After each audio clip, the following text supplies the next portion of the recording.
How to kill Japanese beetles with homemade remedies. Japanese beetles were introduced accidentally into the United States in 1916, as indicated by the University of Kentucky College of Agriculture.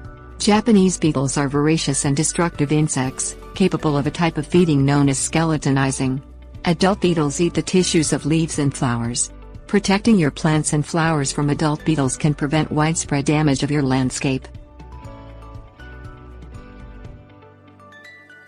Things you'll need: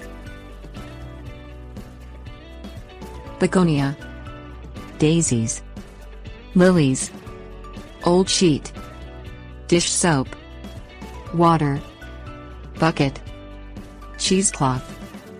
Remove weeds from your landscape, suggests the University of Kentucky College of Agriculture. Adult Japanese beetles are attracted to many species of weeds that include elder and bracken. Grow plants that repel Japanese beetles. Japanese beetles won't feed on plants such as begonias, daisies and lilies, according to the Ohio State University Extension. Fill a bucket with dish soap and water.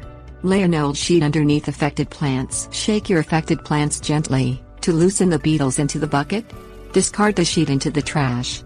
Manually pick off any remaining beetles and squash them. Lay a cheesecloth over flowers and plants to protect them while doing this. Remove any ripened or diseased fruit from your trees. Also clean up any fallen fruit. Fruit smell attracts the beetles. Tips: warnings.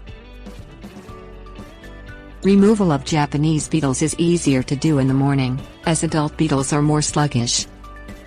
Geraniums and kelp are other plants that can be used to repel Japanese beetles.